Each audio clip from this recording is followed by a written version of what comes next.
አንቲ ውእቱ መሶበ ወርቅ ንጹሕ እንተ እስቴታ ለመዳን እምነት ብቻ በቂ ነው ብቻ የሚለው ትምህርት የቤተክርስቲያን ውስጥ የለም። የቤተክርስቲያን ብቻ ያለው እግዚአብሔር የሚመለክ ማን ነው ከተባለ እግዚአብሔር ብቻ ነው። እኛ ጋር ብቻ ያለው በተረፈ ተሳትፎ የሌለው ድነት ተሳትፎ የሌለው አገልግሎት የቤተክርስቲያን ውስጥ የለም።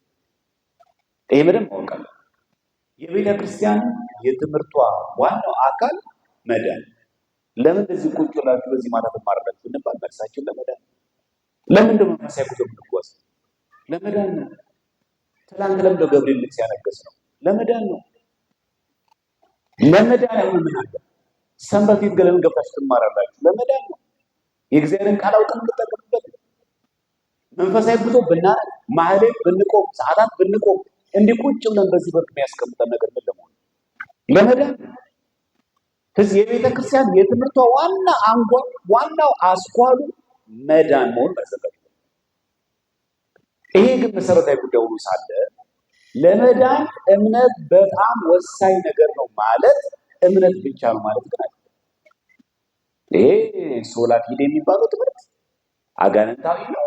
ይህ መጽሐፍ ቅዱስን ጨምሮ ምን ማለታችን ነው? ማለት ለመዳን እምነት ያስፈልጋል። አዎ እምነት ብቻ ግን አያስፈልግም። እመን ትድናለህ ይላል እንጂ እመን ብቻ ትድናለህ የሚል ጥቅስ የለም።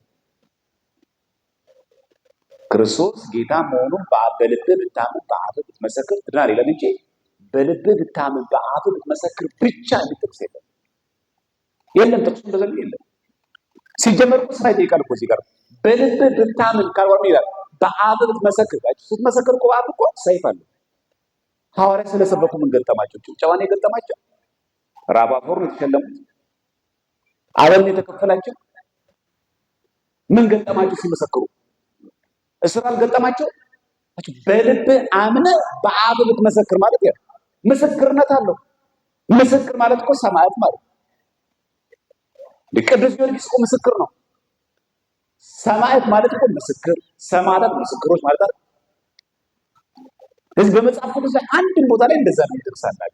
ባጭሩ ለምን የተወሰኑ ጥቅሶችን የምናውቀው ለማስታወስ ያክል ያመነ የተጠመቀም ይላል ይድናል። ምንድነው የሚድነው ይላል? ያመነ ብቻ አይደለም፣ ያመነ የተጠመቀም ስጋዬ እውነተኛ መብል ደሜም እውነተኛ መጠጥ ነው። ስጋዬን የበላ ደሜን የጠጣ ምን አለው? የዘላለም ሕይወት አለው። ዮሐንስ ወንጌል ምዕራፍ 6 ላይ። ስለዚህ አንድም ቦታ ላይ ማመን ያስፈልጋል። አዎ ማመን ብቻ አይደለም፣ መጠመቅ ያስፈልጋል። መጠመቅ ብቻ አይደለም፣ ምን ያስፈልጋል? ስጋው ደግሞ ያስፈልጋል። እነዚህ ብቻ አይደሉም፣ መልካም ስራ ያስፈልጋል። ጌታችን ለፍርድ ሲመጣ በቀኝ ያሉት ምን እንደሚላቸው ተርቤ አብልታችሁኛል ይላቸው።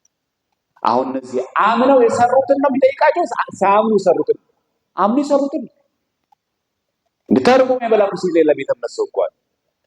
የተጠማ ሰው እኮ ያልጠጣ ሰው እኮ አለ። ግን ኦርቶዶክስ ያልሆነ ያልተጠመቀ ያልቆረበ ሰው እኮ አለ።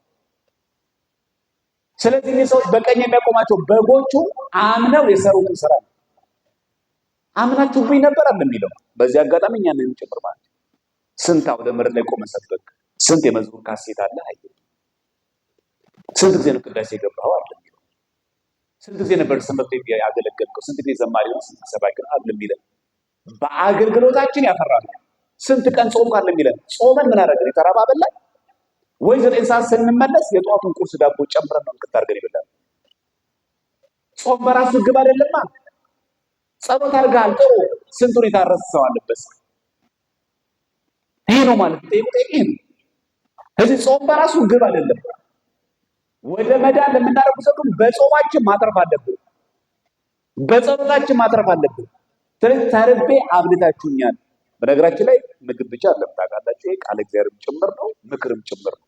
አንድ ሰው ያጣ ብቸኛ የሆነ ሰው ብንመክረው አበላል።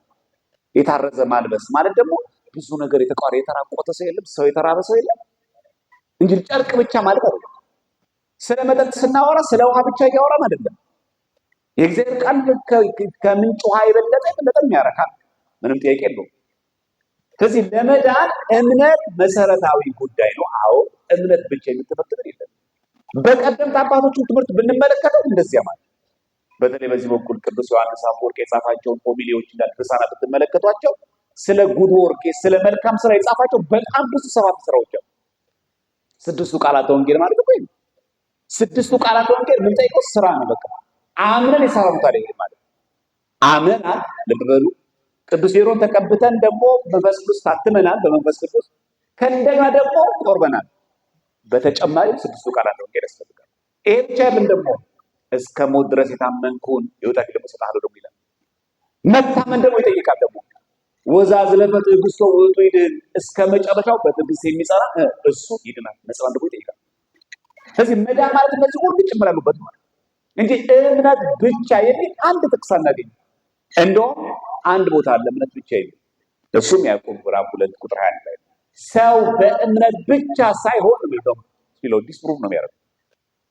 ሰው በእምነት ብቻ ሳይሆን በስራ እንዲጸድቅ ታያላችሁ ነው። በእርግጥ ማርቲን ሉተር ይህንን የያዕቆብ መልእክት ገለባ መልእክት ብሎታል።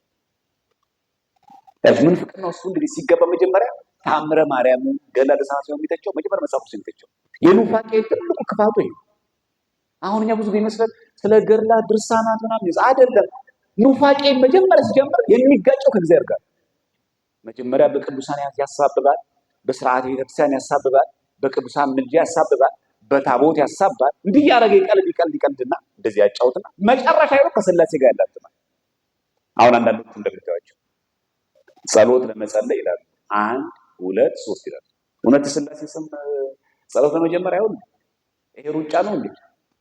ግን ለምን በድንግል ማርያም የጀመረ ጥላቻው ሥላሴ ላይ ያላትማል። እግዚአብሔር ከዚህ ጠብቀው ናቸው። በጣም መጥፎ ነው የተጀመረው። እኛ እናንተ ድንግል ማርያም ምናምን ማለት ትላላችሁ፣ ተክልዬ እንደዚህ ያደረገ ትላላችሁ፣ ጊዮርጊስ እንደዚህ። አሁን የጀመረው ስለ ቤተክርስቲያን ተቆርቆሮ አይመስልም፣ ለመጽሐፉ ተቆርቆሮ አይመስልም። መዳረሻው ላይ ሲመጣ ግን ለመጀመር በአብ በወልድ በመንፈስ ቅዱስ ነው። ለምን ሥላሴ ማርያም ናቸው? ሥላሴ ጊዮርጊስ ነው? ሥላሴ ተክለ ሃይማኖት ነው? ጥላቻው ግን በቅዱሳን ይጀምራል። መዳረሻው ማገር ከእግዚአብሔር ጋር ነው ያላትለው። የሚጀምረው ግን ከዛ ነው የሚጀምረው። ገድለ ድርሳናት ጌታችን ይመጣና መዳረሻው መጽሐፍ ቅዱስ አይቀበልም። ከዛ ይህንን ያዕቆብ መልእክት ገለባ መልእክት እንዳሉት ማለት አይቀበሉትም ማለት ነው። እንደዛ ነው ያለው ገለባ መልእክት ነው። ግን እኮ 66 ቅዱስ ላይ ግን አለቻቸው። ሰው በእምነት ብቻ ሳይሆን ነው የሚለው በስራ እንዲጸድቅ ታያላችሁ። ተረኛ ምን አድርገ ይጥቅስ እኛ አልጻፍ ነው። ይሄኔ ገድል ላይ ቢጻፍ ኖሮ ይሄኔ ተአምረ ማርያም ላይ ቢጻፍ ኖሮ አስቡት ምን ሊሆን እንደሚችል። ስለዚህ ለመዳን ያስፈልጋል እምነት ያስፈልጋል። አሁን ምናልባት ከዚህ ጋር ተያይዞ የሚጠይቀው ይሄ ለሕፃናት ጥምቀት ምናምን ይሄ በጣም ብዙ ሰፋ ያለ ነገር አለው። በቤተሰቦቻችሁ መጠመቃሉ። የአጭር ምሳሌ ለመውሰድ ከፈለጋችሁ ሰው ከአብርሃም ዘር ሲወለድ በ8ኛው ቀን ይገረዛል አይደል? ልጁ የተስፋው ቃል ተፈጻሚነት ቃል ኪዳን ተካፋይ ሆነ። እስቲ አስቡት ከ40 ቀን ሕፃንና ከ80 ቀን ሕፃን ልጅና ሴት ልጅ ማለት ነው። በጣም ሕፃኑ የትኛው ነው? የ8 ቀን ሕፃን ነው? የ40 ቀን ሕፃን? የ8 ቀን። ግን የ8 ቀን ሕፃን የአብርሃም ዘር ነው፣ ወንድ ከሆነ ይገረዛል። ሲገረዝ የአብርሃም ዘር ተካፋይ ሆነ። በምን ያውቃል? ያጻፍ የ8 ቀን ሕፃን አሁን ምን ያውቃል? ግዝረት በምን ተተካ? በጥምቀት። አያችሁ፣ ግዝረት በምን ተተካው? በጥምቀት ተተካ። ስለዚህ ኢንፋንት ባፕቲዝም የሕፃናት ጥምቀት በእኛም አለ። እንደው ለምታነቡ ሰዎች ደግሞ ሉተራውያንም ጭምር ያጠምቃሉ። ሉተራውያን ፕሮቴስታንት ዲኖሚኔሽን ውስጥ ያሉ ሕፃናት ላይ ያጠምቃሉ። እነሱ መካናይስቶች ያጠምቃሉ ሕፃናት። ይህን እናውቃለን። ያው እኛ ብዙ ጊዜ እኛ ሀገር አብዛኞቹ ያሉ ፔንቴኮስታል ስለሆኑ እንዳለ ጨፍልቀን ስለምናያቸው አይደለም። አይታችሁ እኮ እንደውም ቲክቶክ ላይ እንደውም እየተባሉ ነው አሁን ያሉት። ለምን ሕፃናት ታጠምቃላችሁ? አልጠምቁም፣ ሳያምን እንዲታረጋላችሁ እያሉ ሉተራውያን ያጠምቃሉ።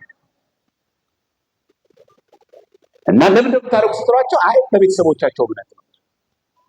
እኛ ስናደርገው ሲቃወሙ የመጣ ነገር ወደ ዘንድ ነው። ኢቭን ሉተራውያን ራሱ እመቤታችን ቅድስት ድንግል ማርያም ዘላለማዊት ድንግል ናት ነው የሚሉት። የኛዎቹ ናቸው አብዛኞቹ የምናገኛቸው ልጆች አሏት ከዮሴፍ ጋር ምናምን ያሉት የሚሉት ከሰው አላ ፔንቴኮስታሎች ናቸው። ሉተራውያን ግን ኤቨር ቨርጂን የሚሏት ዘላለማዊት ድንግል ነው የሚያሉት። ግን ሉተራውያን ግን ወይ አር ፕሮቴስታንት ነው የሚሉት አይደሉም። ፕሮቴስታንት ነን ብሎ እየተናገሩ ድንግል ማርያም ሌሎች ልጆች የሏት ብሎ ነው የሚያምኑት። እኛ ብዙ ጊዜ በአንድ ጨፍልቀን ስለምናየው እንደዛ ብሎ ስለሚታመን ማለት ብዙዎቻችን ዘንድ ለይተን በደንብ ማወቅ አለብን። በመጀመሪያ ደረጃ ማወቅ ያለብን እኛ በእነሱ ዓለም የሚመሰረት የኛ ትምህርት ቅድም ብለናል፣ ሐዋርያዊ መሆን አለበት። ከሐዋርያት ቀብሎች የመጣ ትምህርት መሆን አለበት። አዲስ ትምህርት አይቻልም፣ ክልክል ነው።